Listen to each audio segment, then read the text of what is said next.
روزگاری دختری 16 ساله که زیبا و مهربون بود به اسم میترا عاشق یه پسری شد که در همسایگی اونها زندگی میکرد و اسمش بردیا بود. میترا مدتی بعد صحنه ای رو دید که هیچ وقت فکرش رو هم نمیکرد که برای بردیا چنین حادثه‌ای رخ بده و چنین اتفاقی بیفته که همه از اون وضعیت متعجب شدن. میترای 16 ساله به خوبی میدونست که بردیا بسیار باهوشه و همیشه در مدرسه شاگرد اوله. در اون روزها حتی یک سلام هم میتونست دل میترا رو گرم کنه تا او همچنان به عشقش فکر کنه. میترا تازه یاد گرفته بود که با کاغذ شکل‌های مختلف رو در بیاره. مثلا روی کاغذ یه متنی رو مینوشت که حرف دلش بود و اون متن رو برای بردیا مینوشت. بعد اون کاغذ رو شبیه یه ستاره درست میکرد و در داخل یک بطری مینداخت. میترا وقتی بی‌توجهی‌های بردیا رو میدید با خودش فکر میکرد که حتما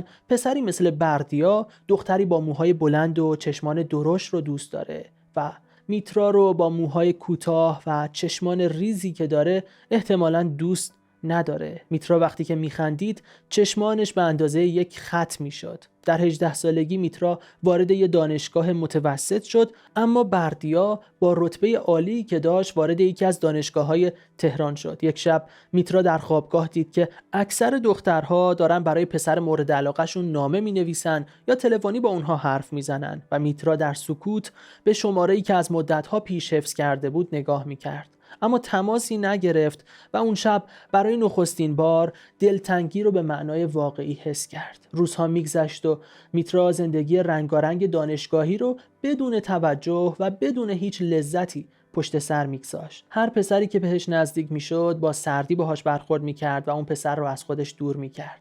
در 4 سال دانشگاه میترا فقط و فقط یک هدف داشت و اونم این بود که برای فوق لیسانس در همون دانشگاهی پذیرفته بشه که بردیا درس میخوند. در تمام این مدت میترا حتی یک بار هم موهاش رو کوتاه نکرد. وقتی میترا 22 ساله شد به عنوان شاگرد اول وارد دانشگاه بردیا شد، اما بردیا در همون سال فارغ التحصیل شد و از اون دانشگاه رفت و به شغل آزاد مشغول شد. زندگی میترا مثل گذشته ادامه داشت. بطری های روی قفسه به 6 عدد رسیده بود، همون بطری هایی که خدمتتون عرض کردم که اون کاغذ ها رو میترا داخلش مینداخت. میترا در 25 سالگی از دانشگاه فارغ التحصیل شد و تصمیم گرفت که در همون تهران زندگی بکنه، یعنی جایی که بردیا داشت زندگی میکرد. میترا تلاشش رو کرد تا یه شغلی رو اونجا پیدا بکنه و بتونه که زندگی کنه. در تماسی که با دوستانش داشت میترا شنید که بردیا یه شرکت باز کرده و یه تجارت موفق رو آغاز کرده. چند ماه بعد میترا متوجه شد که مراسم عروسی بردیا هم قرار برگزار بشه و اون میخواد ازدواج کنه.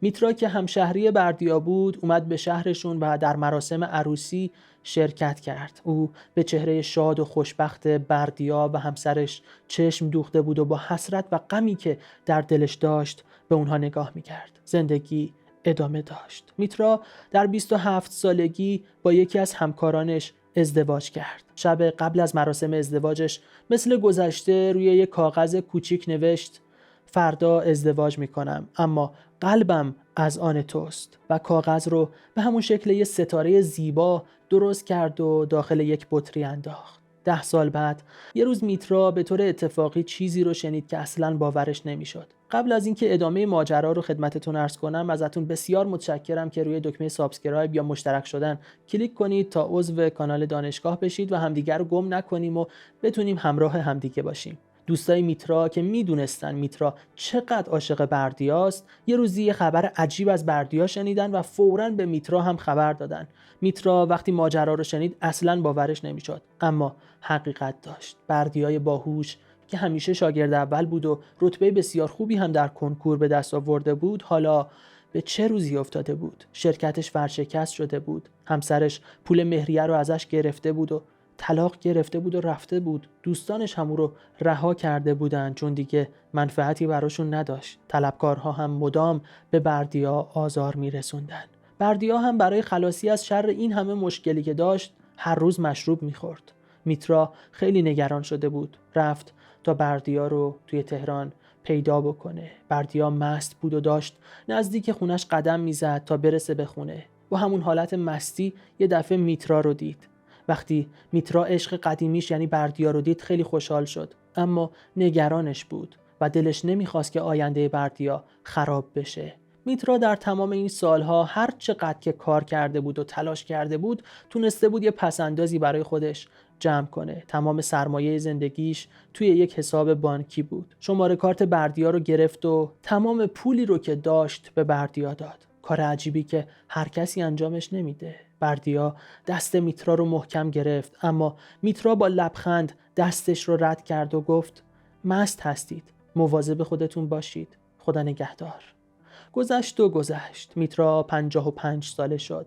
از همسرش جدا شده بود و دیگه تنها زندگی میکرد. بچه دار هم نشده بود. توی اون سالها بردیا با پولهای میترا تجارت خودش رو هم نجات داده بود و خیلی موفق شده بود. بالاخره بردیا یه روز تونست که میترا رو پیدا کنه. وقتی میترا رو دید بهش گفت 2 برابر پولی که اون روز به من دادی به اضافه 20% از سهام شرکتم رو میخوام بهت بدم. تو باعث شدی که من به این جایگاه برسم و حالا من باید جبرانش کنم. اما میترا این پیشنهاد رو رد کرد و قبل از اینکه بردیا حرف دیگه‌ای بزنه گفت دوست هستیم دیگه، مگه نه؟